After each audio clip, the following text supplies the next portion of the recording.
1826, the Great Eggnog Riot at West Point when cadets revolted. This is a drawing from 1828 which shows how the campus at the United States Military Academy would have looked on December 25th, 1826, the day of the Eggnog Riot. The North Barracks, where the riot took place, is the building at the far left. As he settled into bed late on Christmas Eve night, 1826, Captain Ethan Allen Hitchcock hoped the quiet would continue. His watch said it was approaching midnight, and so far, all was calm. The night before, the superintendent of West Point, Colonel Sylvanus Thayer, had assigned Hitchcock and Lieutenant William Thornton to keep a sharp eye on the United States Military Academy cadets in the North Barracks. Thayer warned Hitchcock that the cadets might attempt to throw their traditional Christmas drinking party overnight, an event that the authoritarian Thayer had put an end to earlier that year. Hitchcock slept soundly for 4 hours until he was awakened by the sound of rowdy boys celebrating on the floors above him. The Great Eggnog Riot of 1826 was about to begin. The event would lead to the largest ever mass expulsion in West Point history and changed forever the Academy's culture and even its architecture. And it very nearly changed forever the fortunes of one of America's most important 19th century figures. In 1826, the Military Academy at West Point was just over 24 years old, and it had come a long way. When it first opened its doors, 10 cadets were trained by 3 teachers in a couple of dilapidated buildings. Students could be admitted at any point, and admission standards were a joke. Following the War of 1812, Congress saw the failings of the American military and decided to upgrade the academy. In 1817, to lead the school through its changes, President James Monroe chose Colonel Sylvanus Thayer to be the new superintendent at West Point. He brought order to the chaos and transformed the academy into an elite institution. He established admission standards, applied military discipline, created a student-enforcing honor system, and developed a rigorous curriculum focusing on engineering. He also brought a strict code of conduct. He prohibited cadets from leaving campus, card playing, using tobacco, cooking in their dorms, and even reading novels. The cadets were fed a strict diet of beef, bread, and water. For all those things, Thayer is known as the father of West Point. In a small act of leniency, he still allowed the drinking of alcohol by cadets on the 4th of July and Christmas, where eggnog was traditionally served. But that came to a halt after a rowdy celebration on July 4th of 1825, which included a snake dance and then the hoisting of West Point's commandant, William Worth, onto the shoulders of the cadets. In early 1826, Thayer banned all possession of any spirituous or intoxicating liquor, and any offenders would be arrested and expelled. The cadets were furious. It meant that the year's biggest party, the celebration of the nation's 50th birthday on July 4th, 1826, would be dry. They vowed that they would still have their traditional Christmas celebration and began plotting a way to get the liquor onto the campus and into their homemade eggnog. Thayer's alcohol ban did not extend past the walls of the school, and there just so happened to be 2 taverns, the North Tavern and the infamous Benny's Haven, just outside the academy's walls, and another, Martin's Tavern, a short boat ride down the Hudson River. Edgar Allan Poe spent nearly his entire 1-year West Point career at Benny Havens before he was dismissed, calling Havens the sole congenial soul in the entire God-forsaken place. The taverns were technically off limits to the cadets, but that didn't stop many from risking arrest for some drink. The men would barter shoes and blankets for liquor. A group of cadets planned to smuggle in liquor from those establishments for their holiday party.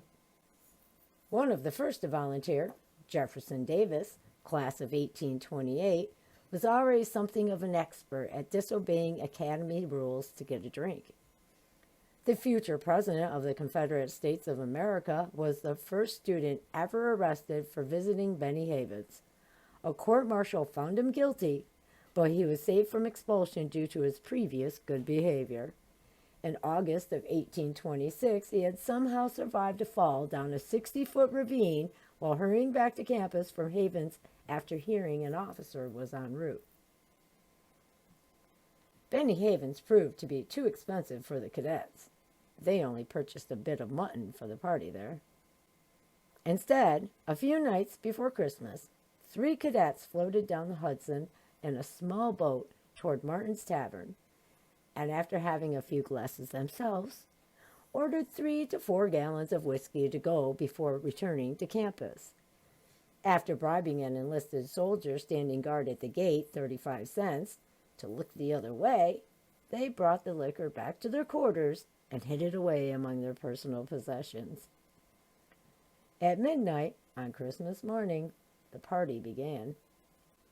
It started small at first, 9 cadets in a single room, before increasing in size and spreading to more rooms in the North Barracks. The noise also increased. By 2 a.m., singing could be heard with Jefferson Davis's voice carrying above the rest. The noise woke Captain Hitchcock up, and he wandered the halls looking to ascertain if there was any disorder in the barrack. It didn't take him long to find some. He found 7 visibly drunk cadets in one room and told them to disperse. He found 13 drinking in another room. And in a scene right out of a college comedy movie, Jefferson Davis, with the world's worst timing, burst into the room and shouted to his classmates, "Put away the grog, guys! Old Hitch is coming!"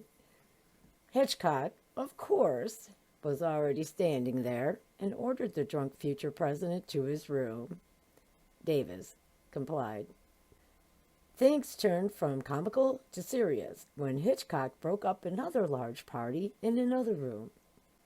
When he entered, he found 2 cadets hiding under a blanket and using his hat as a mask, refusing to show his face.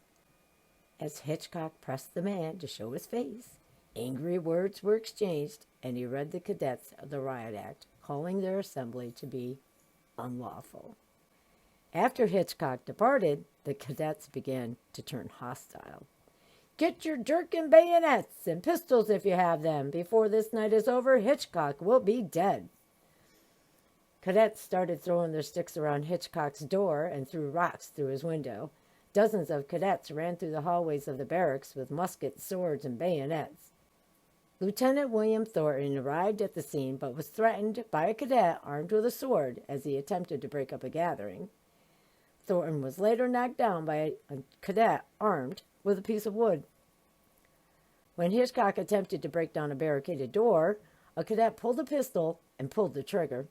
Thankfully, another cadet jostled him, and the bullet was fired harmlessly into a door jamb. Hitchcock realized he needed help and told the sentinel to bring the comm here, meaning Commandant William Worth. But rumor was spread that Hitchcock had asked for the bombarderies, which is a unit of regular artillerymen despised by the cadets. The cadets prepared to defend the barracks and started to destroy everything they could. Dishes were smashed, furniture and windows were broken, and banisters were ripped from stairways. Commandant Worth arrived on the scene and began to impose order. The Eggnog Riot was over. When the cadets gathered shortly after 6 a.m. on Christmas morning, they were not a pretty sight. The cadets stumbled from their barracks, clothes torn or askew. Many were barefoot, cursing, still drunk from the night before. Behind the cadets, West Point's North Barracks stood in a state of near ruin. Superintendent Thayer had a mess on his hands. At least 90 of the Academy's 260 students had participated in the riot. By the letter of the law, they all should have been arrested and charged. But Thayer didn't want West Point's image to suffer, and the United States Army badly needed trained officers. He would charge only 19 of the most aggressive offenders. All of them were expelled. Jefferson Davis again avoided the worst of the charges, probably because he followed Captain Hitchcock's orders and remained in his room during the worst of the riot. It might have saved his career. He graduated from West Point in 1828, became a hero in the Mexican War, served as Secretary of War, and was elected to the U.S. Senate from Mississippi. How would history have changed if Davis had disobeyed orders? He may have never been elected president of the Confederacy. In the 1840s, West Point built new barracks, but with the Eggnog Riot still fresh in the memory, the new buildings were constructed with short hallways that required a cadet to leave the building in order to access another floor. When they built those, they put in a measure of crowd control. West Point's command historian Sherman Fleet told Smithsonian Magazine it would make it more difficult for cadets to get out of hand and gather in large numbers. The cadets' rowdy holiday parties are also a thing of the past. If West Point does have any celebrations, alcohol is available in extremely limited quantities.